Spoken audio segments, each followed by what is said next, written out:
This teenage girl is suspected of killed her parents in a case that has been unsolved for months. Their daughter, 5-year-old, found her parents shot dead in their bedroom. But you won't believe the next part of the strange and disturbing story that unfolds in Georgia. Sarah Grace Patrick, who was 16 years old at the time, she killed her mother and stepfather and then helped plan the funeral and spoke at church. And you know what we found on his TikTok account? Wait until we show you what she said about her family and said about this case on social media. The Brocks were known as warm and generous members of the community. They were active at Catalyst Church in Carrollton, where members described them as deeply kind-hearted and selfless. Church member Tasha Meza said, "Kristen was bubbly and fun, and she loved hugs. She never met a stranger. And James, he was a comical kind of guy. He would always crack jokes and make you laugh." As the community grapples with grief, friends and church members are calling for the killers to come forward. The case went unsolved for months, so Kristen's father offered a $5,000 reward for any information he could get about the cold-blooded killer. And for months, Sarah Grace Patrick wept on social media, mourning the deaths of her mother and stepfather. On July 10, 2025, the authorities announced that they had identified and arrested the cold-blooded killer, and we all know her. Today, we can confirm that an arrest has been made in the case. Kristen Brock's 17-year-old daughter, Sarah Grace Patrick, has been taken into custody and charged with 2 counts of murder and 2 counts of aggravated assault. Carroll County Communications Director Ashley Halsey said in a statement, Sarah Grace Patrick, 17 years old, was charged with 2 counts of murder and 2 counts of aggravated assault in connection to the slayings of Kristen Brock, 41 years old, and James Brock, 45 years old. And she's very active on social media. It will really make you surprised to see this video, because this is the most surprising part of this story's journey.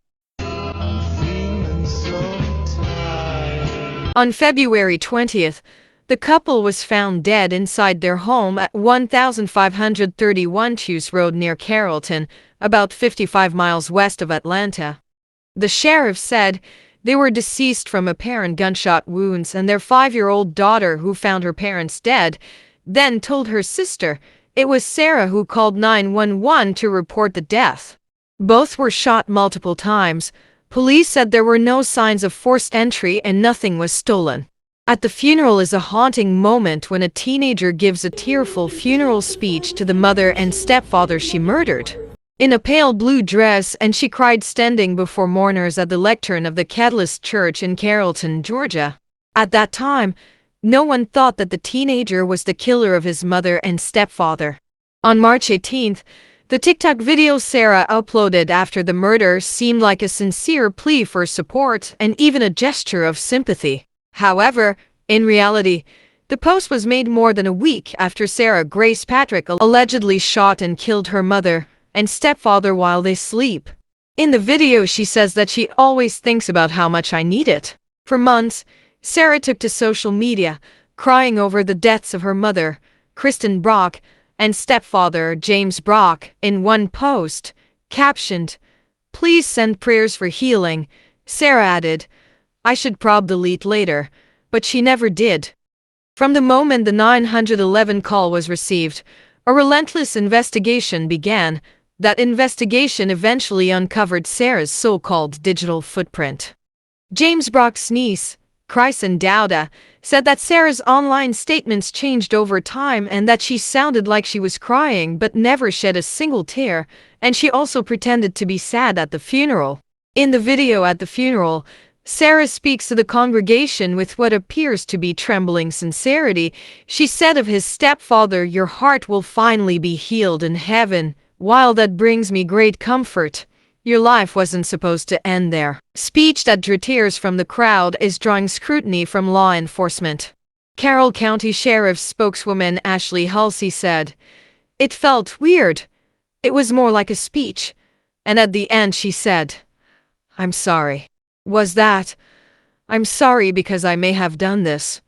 Or is it, 'I'm sorry because I was upset during this eulogy'? We may never know."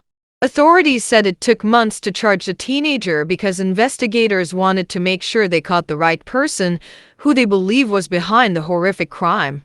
On July 8th, an arrest warrant was issued and Sarah was taken by her father, Daniel Patrick, to the sheriff's office to turn herself in as a suspect in the double murder. Ashley Halsey said that a motive has not been identified in this case. If Sarah is found guilty, she will be sentenced to life in prison without the possibility of parole.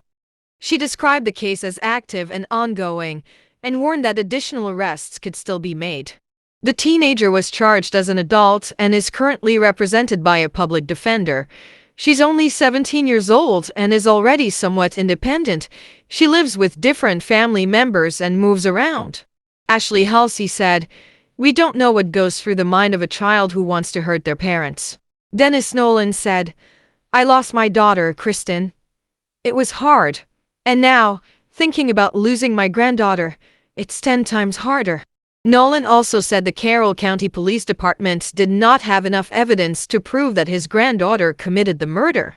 "It's all speculation. There's no way to guarantee she had a gun. They didn't have a gun," Dennis Nolan said. Police say it was Sarah's digital footprint that led to her arrest. A neighbor said Sarah wanted to live with her father. Her father gave her more freedom. Nolan said, "She'd be better off with Kristen and James." "I will support her," Nolan said, "unless something changes. My granddaughter is innocent until proven guilty." Nolan described his granddaughter as distraught after her arrest, saying her first phone call from jail was filled with desperation. "What are they doing to me? Why are they doing this to me? I didn't do anything," she reportedly told him.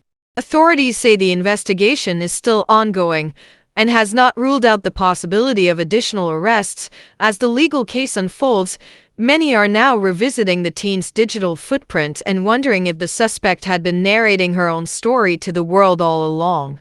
The arrest didn't surprise Kristen Dowda, as she already suspected Sarah was the shooter. Kristen said, "Of course, we're glad someone is finally being held accountable for this, and of course, we had our suspicions, so it's not that surprising." Kristen said, "Nothing to worry me about, just a normal teenage girl, but Jamie has told me many times that Sarah isn't what we think she is.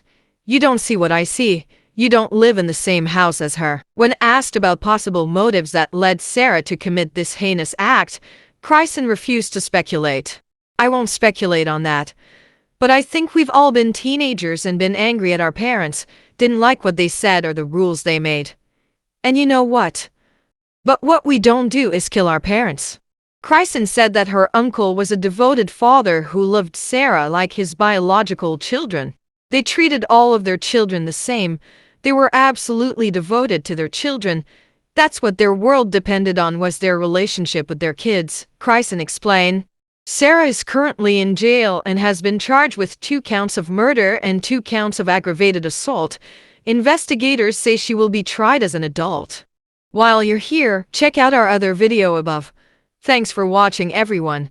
Your support means a lot to me, and you can help my channel grow by hitting like button, dropping a comment and sharing this video. Your engagement make this difference. See you soon.